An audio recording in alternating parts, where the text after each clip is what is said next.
राजस्थान की जनता का धन्यवाद भी करने आया हूं और आशीर्वाद भी मांगने आया हूं।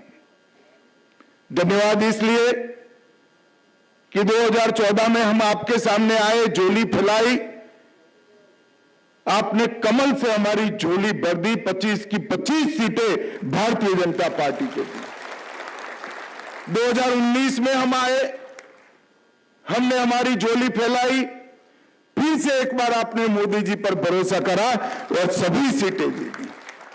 और अभी अभी विधानसभा का चुनाव आया, हम आपके सामने आए, हमने कहा डबल इंजन सरकार बनाइए, राजस्थान के विकास के लिए डबल इंजन सरकार जरूरी है। आपने फिर से एक बार मोदी जी को भरोसा किया और भजन लाल जी को मुख्यमंत्री बनाया। और आशीर्वाद इसलिए मांगना है कि 10 साल के अंदर भारत के गौरव को पाताल से आसमान तक पहुंचाने का काम श्री नरेंद्र मोदी जी ने किया। नरेंद्र मोदी जी ने इस देश की जनता के सामने, इस देश के युवाओं के सामने, इस देश की माताओं के सामने, इस देश के किसान और प्रबुद्ध जनों के सामने एक लक्ष्य रखा है कि बहुत पिछड़ गए हम, विकास की रेस में काफी पिछड़ गए, अब समय आ गया है दुनिया में सर्वप्रथम भारत हो इसका, और 2047 तक भारत आत्मनिर्भर भी होगा और सबसे पहले भी होगा, ये संकल्प लेने का समय है। और 10 साल के अंदर मोदी जी ने इसकी नींव डालने का काम किया है। 10 साल के अंदर मोदी जी ने देश को बहुत आगे पहुंचाने का काम किया है। ये 10 साल के अंदर कोई स्वप्न भी नहीं कर सकता था, ऐसे असंभव जैसे काम मोदी जी ने समाप्त किए हैं। मित्रों, मैं हमेशा कहता हूं, कोई एक पार्टी की सरकार 25-50 साल रहती है, तब जाकर 2-3 युग परिवर्तनकारी फैसले कर पाती है, कई बार तो ये भी नहीं होते। परंतु मोदी जी ने 10 साल में 50 से ज्यादा युग परिवर्तनकारी फैसले लिए हैं और भारत का सम्मान पूरी दुनिया में बढ़ा है। लोकसभा का चुनाव हमारे सामने है, बड़े बड़े 2 खेमे बने हैं। एक और मोदी जी के नेतृत्व में देशभक्तों की टोली जैसी भारतीय जनता पार्टी, और एक और 7 परिवारवादी पार्टियों का घमंडिया गठबंधन इंडिया अलायंस, दोनों के बीच में राजस्थान की जनता ने निर्णय करना है। मैं मोदी जी ने 10 साल के अंदर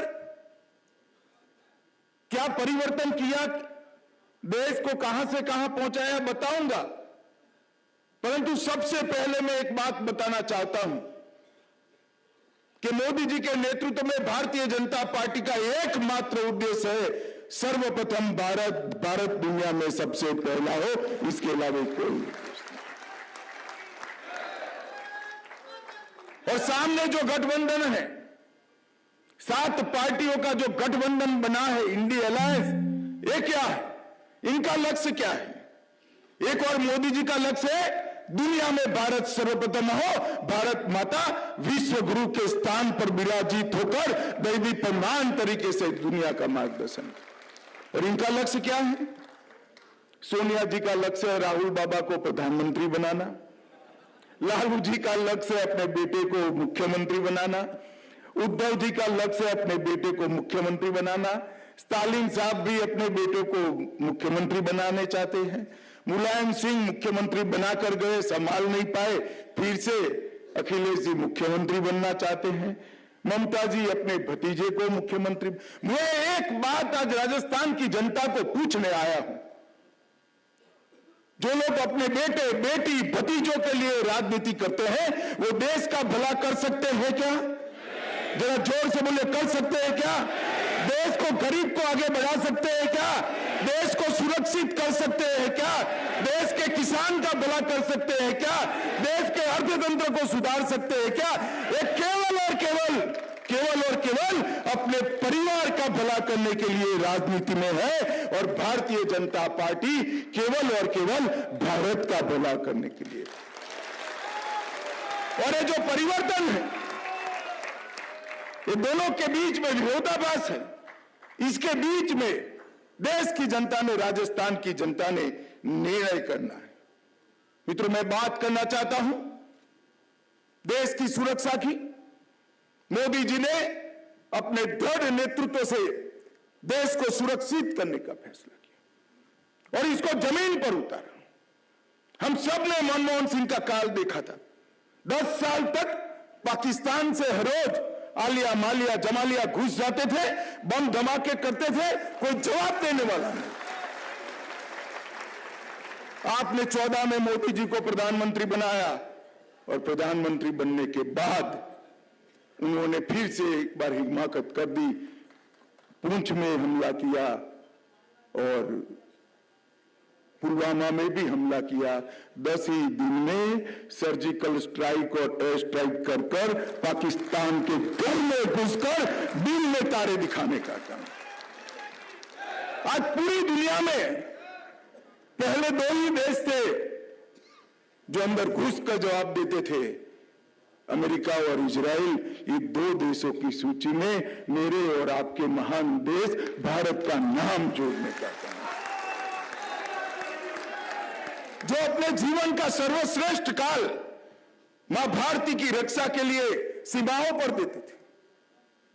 वो फौजियों के लिए 40-40 साल से 1 रैंक 1 पेंशन का वादा किया गया था, पूरा नहीं कर सकते। इंदिरा गांधी से लेकर राहुल गांधी तक 4 पीढ़ी शासन में आई मगर वादा पूरा नहीं करते थे। मोदी जी ने 4 साल के अंदर ही वादा पूरा कर दिया और लाखों करोड़ों रुपया मेरे सेना के रिटायर्ड जवान और सर्विस के जवानों के बैंक अकाउंट में पहुंच गया। धारा 370 मैंने कई कांग्रेसी नेताओं को सुना है, चंद्रशेखर जी को भी मैंने मेरे मुंह से सुना है कि अमित भाई क्या बात करते हो, 370 हट ही नहीं सकती, आपका चुनावी नारा है। मैंने चंद्रशेखर जी को उस वक्त भी कहा था, मैंने बोला कोई तो आएगा और वो भाजपा से ही होगा जो धारा 370 को समाप्त कर देगा। 70 साल से देश का एक प्रदेश ऐसा था जहां देश का संविधान नहीं था, अलग संविधान था, अलग झंडा था। एक जमाने में वहां के मुख्यमंत्री को प्रधानमंत्री कहते थे, वहां के राज्यपाल को सदर रियासत राष्ट्रपति कहते थे।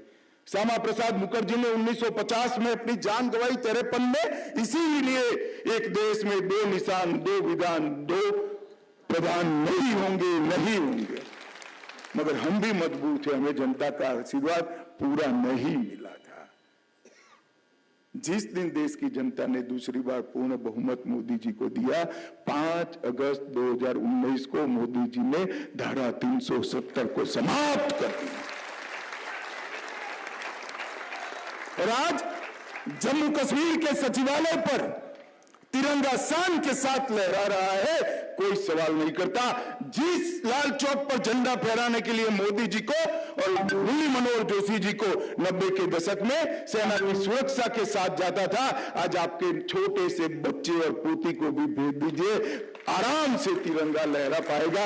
वहां पर जन्माष्टमी भी मनती है, दुर्गा की पूजा भी होती है और कोई रोक नहीं सकता। तो 30 साल के बाद जम्मू कश्मीर के अंदर सिनेमा हॉल चालू हुए, 30 साल के बाद जम्मू कश्मीर के अंदर मोहर्रम के जुलूस निकले, 30 साल के बाद 2 करोड़ से ज्यादा पर्यटक जम्मू कश्मीर गए, किसी का कंकर चलाने का हिम्मत नहीं।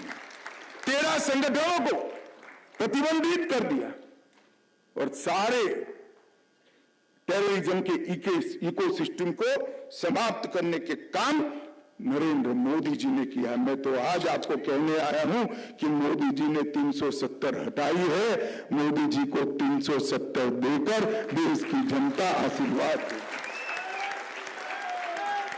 इस देश में देश के लोकतंत्र को 4 नासुरों ने ग्रसित किया था, परिवारवाद, तुष्टीकरण, भ्रष्टाचार और जातिवाद। ये 4 नासुरों से कलर्ड देश के जनमत और फैसले आते थे। मोदी जी ने 10 साल के अंदर परिवारवाद को समाप्त किया, जातिवाद को समाप्त किया, भ्रष्टाचार को समाप्त किया और जातिवाद को भी समाप्त करने का काम नरेंद्र मोदी जी ने। अरे चारों नासूरों को हटाकर पॉलिटिक्स ऑफ परफॉर्मेंस को एस्टैब्लिश किया। जो देश के लिए काम करेगा वही देश में राज करेगा, इस सूत्र को उन्होंने प्रस्तापित करने का काम किया। जातिवाद, तुष्टीकरण, परिवारवाद और भ्रष्टाचार के पैसों से चुनाव लड़ने वाले आज मजबूर हो गए हैं, अकेले मोदी जी को हरा नहीं सकते। ऐसे मंच पर मनमेल न होने के बावजूद लाइन में बैठकर इंडी अलायंस का नाम देकर फोटो अपॉर्चुनिटी कर रहे हैं, मगर मनमेल नहीं है, न सिद्धांत है, न नियत है, न नेता है। कोई नेता तय नहीं कर सकता, कोई बनने के लिए भी तैयार नहीं है, क्योंकि परिणाम निश्चित है। देश की जनता ने तय कर लिया है, 400 पार का फैसला देश की जनता ने किया। इन लोगों के नेतृत्व में देश की विरासत को भुलाने का बहुत बड़ा प्रयास हुआ। मोदी जी ने लाल किले की प्राचीर से कहा कि हम देश की जनता एक फैसला करे कि गुलामी की सारी निशानियों को इस देश से उखाड़ कर फेंकेंगे। इस देश की जनता ने एक सामूहिक इंफीरियरिटी कॉम्प्लेक्स, हीन भाव से ग्रसित होने की जरूरत नहीं है। भारत सब कुछ कर सकता है, भारत गौरव के साथ दुनिया में आगे बढ़ सकता है। और हर कदम पर कांग्रेस ने विरोध किया। हमने राजपथ, जो पंचम जॉर्ज के आने पर जिसका नाम रखा गया था, किंग जॉर्ज, पंचम जॉर्ज के आने पर राजपथ का नाम बदलकर, क्योंकि हम डेमोक्रेसी में है, नागरिकों के कर्तव्य से ही देश का भला हो सकता है, उसका नाम कर्तव्य पथ रखा। उन्होंने रोकने का काम किया। हमने पुरानी संसद की जगह नवी संसद बनाने का काम किया। एक भव्य संसद के अंदर 21वीं सदी भारत का लोकतंत्र का मंदिर बनाने का काम किया। कांग्रेस ने इसका भी बहिष्कार किया। हमने तय किया कि सोमनाथ के मंदिर को सोने का बनाएंगे, इसका भी उन्होंने विरोध किया। हमने केदार धाम और बद्री धाम को पुनर्जीवित किया, इसका भी विरोध किया। हमने महाकाल लोक बनाया, इस पर भी आरोप किया। हमने पवित्र सेंगोल को भारतीय संस्कृति के प्रतीक, न्याय दंड के प्रतीक पवित्र सेंगोल को लोकसभा में प्रस्तापित किया, इसका भी विरोध किया। और जब हम रामलल्ला का मंदिर बनाने गए तो कांग्रेस ने उसका भी बहिष्कार कर दिया। भाई और बहनों, 550 साल से करीब करीब राम भगवान, रामलल्ला अपमानित अवस्था में जीते थे। आजादी के 75 साल हो गए। टेंट में बैठे हुए रामलल्ला हजारों करोड़ों लोगों के दिल में एक टीस होती थी। करोड़ों राम भक्त सिसकियां लेते थे। और एक दिन अदालत का फैसला आया, शांतिपूर्ण तरीके से मोदी जी ने इसका भूमि पूजन किया और 22 जनवरी 2024 को मनोहरी रामलल्ला के स्वरूप में प्राण भूलकर प्राण प्रतिष्ठा करने का काम भी मोदी जी ने। और दक्षिण से लेकर उत्तर तक और पूर्व से लेकर पश्चिम तक और दुनिया भर में करोड़ों आस्थावान सम्मान के साथ ये दृश्य देखकर आंख में आंसुओं के साथ भाव विभोर होते हुए मैंने भी देखा है। मित्रों, करोड़ों लोगों ने जिसके लिए हमेशा संकल्प लिया, लाखों लोगों ने बलिदान दिया, वो 525 साल की लड़ाई का अंत नरेंद्र मोदी जी के शासन में हुआ और देश को पुनः। इनको ये मंदिर पत्थर से बना हुआ प्रभु श्री राम का मंदिर लगता है। मैं ऐसा कहता हूं कि आजाद तो देश 75 साल पहले हुआ था। देश के अंदर प्राण पूरने का काम नरेंद्र मोदी जी ने अब किया है। ये देश भारतीय परंपराओं से चलना चाहिए, भारत की संस्कृति के आधार पर चलना चाहिए। ये देश भारत के स्व के आधार पर चलना चाहिए। हमारी भाषाओं का सम्मान करते हैं तो विरोध करते हैं, हमारी संस्कृति का सम्मान करते हैं तो विरोध करते हैं, हमारी परंपराओं का सम्मान कर सेंगोल को प्रस्तापित करते हैं तो विरोध करते हैं। उनका काम ही यही है। और सबको आश्चर्य होता है ऐसा क्यों करते हैं। मुझे नहीं होता है क्योंकि जिनके मूल ही इटली में हो वो इस देश के परंपराओं का सम्मान नहीं कर सकता। अपेक्षा रखने ही ठीक नहीं है मित्रों। ढेर सारे ऐसे काम करें। सीए लाकर पाकिस्तान और बांग्लादेश से जो अनेक हिंदू शरणार्थी आए थे, बौद्ध शरणार्थी आए थे, जैन शरणार्थी आए थे, उनको नागरिकता देने का काम भी नरेंद्र मोदी जी ने किया। वर्षों से इस देश में ट्रिपल तलाक होने के कारण मुस्लिम माताओं बहनों के साथ अन्याय होता था। ट्रिपल तलाक की अन्यायी कानून को भी समाप्त करने का काम नरेंद्र मोदी जी ने किया। सरदार पटेल, मौलाना आजाद और जवाहरलाल नेहरू, राजेंद्र प्रसाद, ये सभी कहकर गए थे इस देश में समान नागरिक कानून होना चाहिए, यूसीसी होना चाहिए। यूसीसी नहीं लाते थे क्योंकि मत बैंक की चिंता थी। उत्तराखंड सरकार ने देश में पहला राज्य बना भाजपा का जो यूसीसी लेकर आया, कॉमन सिविल कोड के लेकर आया। मित्रों, कई सारे ऐतिहासिक काम मोदी जी ने किए। हमारे यहां 3 बड़े हॉटस्पॉट हुआ करते थे, कश्मीर, वामपंथी उग्रवादी क्षेत्र और नॉर्थ ईस्ट। ये तीनों हॉटस्पॉट आतंकवाद और उग्रवाद के प्रति जीरो टॉलरेंस की नीति के कारण आज बहुत अच्छी स्थिति है। मैं 2004 से 14 में हिंसक घटनाएं 33,000 हुई थी, अब सिर्फ 8,000 हुई है, और नागरिकों की मृत्यु 11,000 हुई थी, अब 2,600 हुई है। पूरे तीनों क्षेत्रों के अंदर शांति करने का काम नरेंद्र मोदी जी के नेतृत्व में हुआ। मित्रों, कोरोना आया तब मैं देश का गृह मंत्री था, आज भी हूं। उस वक्त पूरा दुनिया चिंता करता था कि भारत का क्या होगा। हम सब जानते हैं हमारी हेल्थ इंफ्रास्ट्रक्चर इतना अच्छा नहीं था कि हम इस संकट का सामना कर पाए। वो अपने देश की चिंता नहीं करते थे, हमारी करते थे, हमारे प्रति अच्छे भाव से ही करते थे। परंतु जब कोरोना समाप्त हुआ तब स्थिति उल्टी हो गई। उनके यहां स्थिति नहीं संभली, हमारे यहां 130 करोड़ लोगों को 2 टीका टेक्नोलॉजी का उपयोग कर समय। मैं मेरा अपना ही बात करता हूं। मेरी बहन को यहां आना था, उसको सर्टिफिकेट नहीं मिलता था, टीका लग चुका है। मैंने बोला भाई ले लो सर्टिफिकेट, कि नहीं वेटिंग लिस्ट है 180 दिन का सर्टिफिकेट लेने में। मैंने बोला हमारे यहां तो भाई टीका लगता है 5 ही मिनट में मोदी जी की हंसती हुई फोटो के साथ सर्टिफिकेट मोबाइल पर आ जाता है। 130 करोड़ के देश में कहीं लाइन नहीं, कहीं धक्का मुक्की नहीं, कुछ नहीं। मोदी जी ने कॉफी भी पिलाया और टीका भी लगा दिया, और इसमें भी इन्होंने विघ्न करा। राहुल बाबा ने कहा टीका मत लगाइए, तो मोदी टीका है। जनता उनकी सुनती नहीं, हम सबको मालूम नहीं, सबने टीके लगाए। फिर रात को अंधेरे में जाकर एक बार वो खुद भी टीका लगाकर आ गए। अरे शर्म करो, शर्म करो। कोरोना जैसी स्थिति में भी आप देश में एक मत नहीं रख सकते हो। किस प्रकार का राजनीतिक दल हो? मित्रों, कोरोना के खिलाफ हम लड़ाई जीते, इसका कारण कई लोग मुझे पूछते हैं।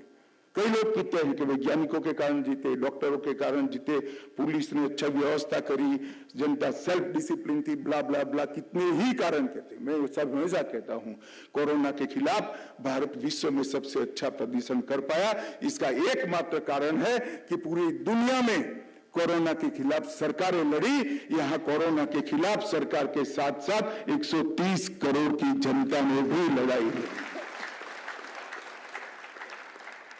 लाल बहादुर शास्त्री के बाद मैंने ऐसा पहला प्रधानमंत्री देखा जिसके एक कॉल पर कल हम जनता कर्फ्यू करेंगे, कोई घर से बाहर नहीं निकलेगा, और पूरे देश के अंदर सब लोग घर के अंदर रहे, कोई सरकारी ऑर्डर नहीं था, और मोदी जी का सम्मान किया। थाली बजाना कहा, थाली बजाई, दिया जलाना कहा, दिया जलाया, और इससे सामूहिक लड़ाई का मन पैदा कर कोरोना के खिलाफ सेल्फ डिसिप्लिन जनता की लड़ाई की नेतृत्व नरेंद्र मोदी जी ने करा। ये कहते रहे कि थाली बजाने से कोरोना भागेगा, दिया जलाने से कोरोना भागेगा, वामपंथी विचारधारा और उसके प्रभावित ग्रसित सभी राजनीतिक दल बोलते रहे, मोदी जी ने सिद्ध कर दिया कि जनता की ताकत को ऐसे नुस्खों से ही, ऐसे परंपराओं से ही साथ में लिया जा सकता है और सरकार की लड़ाई को जनता की लड़ाई बनाकर ही इस पर विजय प्राप्त कर। इतना ही नहीं, सबसे पहले कोरोना का टीका बनाने वाले देशों में हमारा देश रहा और हमने 100 से ज्यादा देशों में कोरोना के टीके भेजकर एक विश्व मित्र की भूमिका निभाई। मुझे बरोबर याद है, पहले टीके आते थे तो भारत में आते आते और लगते लगते 40-40 साल हो जाते थे, 40-40 साल। इस बार टीका भी यहां सबसे पहले बना और टीका यहां सबसे पहले लगा और दुनिया के 100 देशों में टीका पहुंचाने का काम भारतीय जनता पार्टी ने किया। मित्रों, एक ऐसा नेता है जिसका कोई परिवार ही नहीं। इस देश के 130 करोड़ लोग नरेंद्र मोदी का परिवार है, इसको किसी के लिए कुछ नहीं करना है। और सब परिवार वाली पार्टियां, मैं एक एक नेता का आपको गिनकर बता देता हूं, आप समझ भी जाओगे मेरे बोलते ही। एक साल में 3 महीना विदेश में छुट्टी मनाते हैं, बोलिए, और भारत का भला करते हैं। अरे यार छोड़ो, नाम सब जानते हैं, जानते हो तो ताली बजा दो भाई सब लोग रुक जाए। एक और 1 साल में 3 महीना छुट्टी मनाने वाला नेतृत्व है, विदेश में छुट्टी मनाने वाला नेतृत्व है। दूसरी ओर 23 साल तक एक भी दिन छुट्टी न मनाने वाला कर्मयोगी नरेंद्र मोदी। समग्र भारत के सामने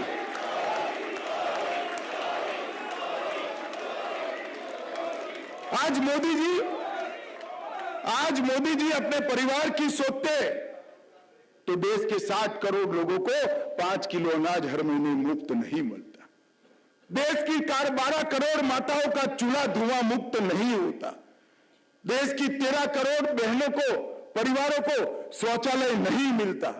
3 करोड़ लोगों को घर नहीं मिलता और इसके साथ साथ देश के 60 करोड़ लोगों को 5 लाख तक की दवाइयां मुफ्त नहीं मिलती। इस सभागार में जो लोग बैठे हैं उनको लगेगा कि क्या अमित भाई इस जमाने में शौचालय की बात करें, शौचालय कोई समस्या है। मगर मैं आज इस सभागार में कहना चाहता हूं, एक बार शौचालय का डक्टिंग बिगड़ जाए तो आपको मालूम पड़े कि शौचालय के बगैर क्या होता है। 4-4 पीढ़ियां इनकी शौचालय के बगैर चली गई। आजाद हुए 70 साल हो गए, वो मां को शौचालय नहीं मिला था, वो किशोरी बेटी को शौचालय नहीं मिला था। हर रोज शर्म महसूस करनी पड़ती थी। इसीलिए मोदी जी ने 15 अगस्त को लाल किले की प्राचीर से कहा कि मैं देश के हर घर में शौचालय बनाऊंगा, मेरी माता बहनों को श्रम से मुक्त करूंगा और 13 करोड़ शौचालय बनाकर करोड़ों माताओं का सम्मान। ये संवेदनशीलता होती है। मजाक उड़ा रहे थे कांग्रेस के नेता, शौचालय की बात करते, वो भूल गए महात्मा गांधी कांग्रेस के सर्वोच्च नेता, पूरे देश के राष्ट्रपिता, उन्होंने स्वच्छता और शौचालय की सफाई की थी। वो भूल गए, वो संस्कार चला गया और नरेंद्र मोदी ने वो संस्कार को जमीन पर उतारने का काम किया। मित्रों, कई सारे लोगों को ऐसा लगता है कि मोदी जी वादे करते हैं। मैं आज आपको कहने आया हूं, मैं नजदीक से उनके गुजरात के मंत्रिमंडल में भी रहा हूं, वही रहा हूं, पार्टी का अध्यक्ष भी उनके साथ ही रहा। मोदी जी जो कहते हैं वो करते हैं। इन लोगों ने 10 साल में भारत के अर्थतंत्र को चौपट कर रखा था। अटल जी देश में जब प्रधानमंत्री के रूप में गए, मनमोहन सिंह बने, तब देश का अर्थतंत्र दुनिया के अर्थतंत्र की तालिका में 11वें नंबर पर था और इन्होंने एक काम अच्छा किया कि 11वें नंबर से 12वें नंबर पर नहीं जाने दिया। 10 साल तक 11वें नंबर पर देश फ्रीज रहा। मोदी जी ने 10 साल में 11वें नंबर पर से 5वें नंबर पर लाने का काम। और मैं आपको कहता हूं, एक मोदी गारंटी बता कर जाता हूं जो मोदी जी ने देश की जनता को दी है, हमारे राष्ट्रीय अधिवेशन में दी है कि एक 5 साल और दे दीजिए, अर्थतंत्र को 5वें नंबर से 3रे नंबर पर पहुंचा देंगे। ढेर सारी नई शुरुआतें, सेमीकंडक्टर हो, हाइड्रोजन का प्रोडक्शन हो, अंतरिक्ष के अंदर जाने की पॉलिसी में बदलाव करना हो, स्टार्टअप शुरू करने हो, ड्रोन की पॉलिसी लाना हो, नई शिक्षा नीति लाना हो, 40 से ज्यादा नीतियां बनाकर मोदी जी ने नीति के आधार पर चलने वाले स्टेट की नींव रखी है और इन नींव के आधार पर दुनिया में सबसे 1 नंबर पर जाने का लक्ष्य देश की जनता के सामने मोदी जी ने रखा है। मित्रों, भारत की परंपरा है आयुर्वेद और योग, कोई इसको याद नहीं करता था। मोदी जी ने 2014 में प्रधानमंत्री बनते ही 21 जून को अंतर्राष्ट्रीय योग दिन के रूप में सम्मान दिलाने का काम नरेंद्र मोदी जी ने किया। आज पूरी दुनिया 21 जून को योग कर रही है और दवाई बगैर लंबे आयुष्य वाले शरीर, मन, आत्मा और शरीर के बीच में एक अनुसंधान करने का विज्ञान, भारत का विज्ञान, किसी भी प्रकार की फीस लिए बगैर पूरी दुनिया को सिखाने का काम नरेंद्र मोदी जी ने किया है। मित्रों, मैं मानता हूं ये बहुत बड़ा एक भारत की संस्कृति के एम्बेसडर का काम नरेंद्र मोदी जी ने किया है। मित्रों, कांग्रेस पार्टी, मैं कई बार कांग्रेस के मित्रों ऑफ द रिकॉर्ड को आपका लक्ष्य क्या है तो चुप हो जाते हैं। मैं बोल रहा हूं आप विरोध तो कर रहे हो मगर क्यों कर रहे हो तो चुप हो जाते हैं। मैं कहता हूं अच्छी बात के लिए समर्थन क्यों नहीं करते हो तो चुप हो जाते हैं। फिर मैंने बोला बार बार चुप क्यों हो जाते हो तो भी चुप रहते हैं। मित्र, इनके पास ना नेता है, ना नियत है, ना नीति है। नेता भी नहीं है, नीति भी नहीं है और नियत भी नहीं है। ये लोग देश का भविष्य नहीं बदल सकते, ये लोग देश को नहीं बदल सकते। और जब मैं बात करता हूं राजस्थान की, तो मोदी जी ने राजस्थान में गहलोत सरकार होने के बावजूद भी आजादी के बाद सबसे ज्यादा राजस्थान के विकास के लिए कोई एक 10 साल में काम हुआ है तो नरेंद्र मोदी के शासन में, बीजेपी के शासन में। मैं आज सार्वजनिक कार्यक्रम है श्री गहलोत को आकर कहकर जाता हूं, गहलोत साहब हिम्मत हो तो इसका जवाब देना पेश कर 2004 से 14 यूपीए की सरकार थी, सोनिया मनमोहन की सरकार थी। डिवोल्यूशन फंड और ग्रांटी एड में आपने राजस्थान को 1,61,00,000 रुपया दिया था। जरा जोर से बोलो कितना। मोदी जी ने 14 से 23 9 साल के अंदर 10वां साल बाकी है, आपके 1,61,00,000 के सामने, 1,61,000 करोड़ दिया था और आपके 1,61,000 करोड़ के सामने 6,24,000 करोड़ रुपया की सीधी ग्रांट देने का। इसके साथ साथ 70,000 किलोमीटर से लंबी शहरी और ग्रामीण और नेशनल हाईवे की सड़कें बनाई। इसके साथ साथ 6,000 करोड़ का कोटा में ग्रीनफील्ड हवाई अड्डा मंजूर किया। उड़ान योजना में बीकानेर, जैसलमेर और किशनगढ़ के हवाई अड्डे शुरू किए। लगभग 500 करोड़ से जयपुर का नया हवाई अड्डा बनने जा रहा है और लगभग 35 लाख यात्री हर साल जयपुर आए, इस प्रकार का प्लानिंग किया है।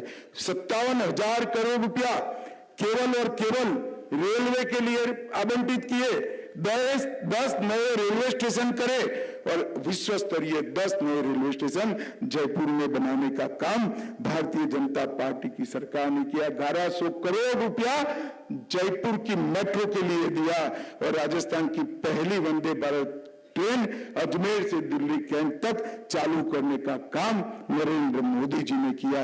और इसके साथ साथ 9,000 करोड़ रुपया स्मार्ट सिटी के लिए दिया। 4,500 करोड़ रुपया बैसाना भटिंडा गैस लाइन के लिए दिया। लगभग 2,000 करोड़ रुपया पेयजल आपूर्ति के लिए दिया, ये सारा 6,46,000 करोड़ से फैला हुए है। और गहलोत साहब हिम्मत है तो आपका हिसाब लेकर आ जाइए। ये विकास नहीं कर सकते। ये ईस्टर्न इरिगेशन योजना आपकी कब की समाप्त हुई? भजन तो हमारे भजनलाल अभी अभी मुख्यमंत्री बने हैं, 5 साल से सहलाते रहे, इसने एक ही महीने में इसको समाप्त कर राजस्थान के 13 जिलों के पीने के पानी की समस्या समाप्त। क्योंकि ये काम करने वालों की सरकार है, काम करने वालों की पार्टी है, देश के लिए सोचने वाली पार्टी है, देश के लिए मरने वाले कार्यकर्ताओं से बनी हुई पार्टी है। और मैं आज राजस्थान के जनता को आपके माध्यम से कहकर जाता हूं मित्रों कि इस बार निश्चित 400 पार होना है। मैंने अभी सुबह सुबह, ताली मत बजाओ, सुबह सुबह मैंने कार्यकर्ताओं को कहा है कि रिकॉर्ड बनाना बड़ा सरल होता है। 2 बार आपने रिकॉर्ड बना दिया, 25 की 25 दे दी, रिकॉर्ड को टिकाना बड़ी दिक्कत होती है। इस बार भी 25 देना है। देंगे क्या? जरा जोर से बोलिए, देंगे? मोदी जी के नेतृत्व में 400 पार करेंगे। भाजपा 370 पार करेगी। मोदी जी तीसरी बार प्रधानमंत्री बनेंगे। 2047 में विकसित भारत बनाने का संकल्प हम लेते हैं, आत्मनिर्भर भारत बनाने का संकल्प लेते हैं। तो मेरे साथ दोनों हाथ उठाइए और बोलिए, भारत माता की, भारत माता की, भारत माता की। बोले जय श्री राम, जय जय श्री राम।